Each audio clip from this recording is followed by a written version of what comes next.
क्या प्राइवेट कर्मचारियों की पेंशन अब वाकई सम्मानजनक हो पाएगी? क्या ईपीएस 95 के तहत मिलने वाली 1000 की न्यूनतम पेंशन सीधे 9 गुना तक बढ़ाई जाएगी? ये सवाल आज देश के करीब 47 लाख पेंशनरों के लिए उम्मीद और चिंता दोनों का कारण बना हुआ है।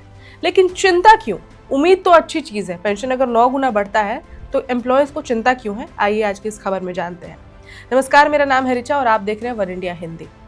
ईपीएफओ से जुड़ी एम्प्लॉयज पेंशन स्कीम 1995 यानी कि ईपीएस 95 एक बार फिर चर्चा में है।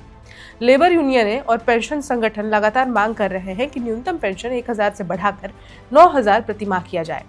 ये मुद्दा संसद से लेकर सुप्रीम कोर्ट तक पहुंच चुका है, लेकिन सवाल है क्या सरकार इतनी बड़ी बढ़ोतरी कर पाएगी? उससे पहले आप ये जानिए कि ईपीएस 95 क्या है।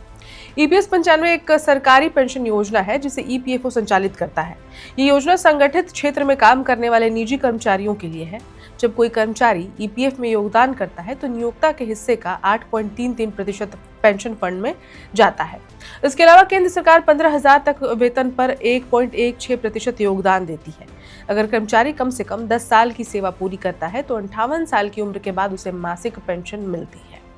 फिलहाल ईपीएस 95 के तहत न्यूनतम पेंशन 1000 प्रति माह है। अगर किसी पेंशनर की गणना इससे कम बनती है तो सरकार बजटीय सहायता देकर 1000 तक पूरा करती है।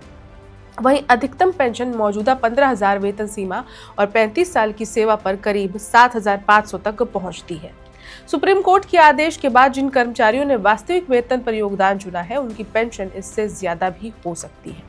सरकार ने संसद में ये जरूर माना है कि न्यूनतम पेंशन बढ़ाने की मांग सामने आई है, लेकिन कोई समय सीमा तय नहीं की गई है। सरकार का कहना है कि ईपीएस 95 कोई रिटर्न आधारित योजना नहीं है, बल्कि तय योगदान और तय लाभ वाली योजना है। ऐसे में 1000 से 9000 तक सीधी बढ़ोतरी का मतलब पेंशन फंड पर भारी दबाव पड़ेगा। यही वजह है कि सरकार बार बार फंड की स्थिरता का हवाला देती है। ईपीएस 95 का हर साल एक्चुअल मूल्यांकन किया जाता है ताकि ये सुनिश्चित किया जा सके कि भविष्य में भी पेंशन दी जा सके।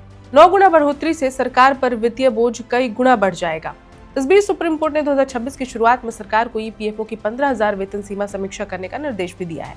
अगर ये सीमा बढ़कर 25,000 हो जाती है तो पेंशन में इजाफा जरूर होगा, लेकिन कैलकुलेशन साफ बताता है कि 10 साल सेवा वाले कर्मचारी की पेंशन तब भी करीब 3,500 के आसपास ही पहुंचेगी। 35 साल सेवा वाले कर्मचारी को लगभग 12,500 मिल सकते हैं। यानी साफ है 9000 की न्यूनतम पेंशन सीधे लागू करना आसान नहीं है। ज्यादा संभावित रास्ता यही है वेतन सीमा बढ़े और मौजूदा फॉर्मूले के तहत पेंशन धीरे धीरे बढ़े। ईपीएस 95 पेंशनरों की नजर अब सरकार के अगले कदम पर टिकी है। फैसला 3 चीजों पर निर्भर करेगा: पेंशन फंड की मजबूती, सुप्रीम कोर्ट के निर्देशों पर कार्रवाई और सरकार पर पड़ने वाला आर्थिक बोझ। लेकिन सवाल वही है, क्या इंतजार अब खत्म होने वाला है या कब तक और इंतजार करना पड़ेगा? फिलहाल इस खबर में इतना ही। अपडेट्स के लिए देखते रहे one India Hindi. Subscribe to One India and never miss an update. Download the One India app now.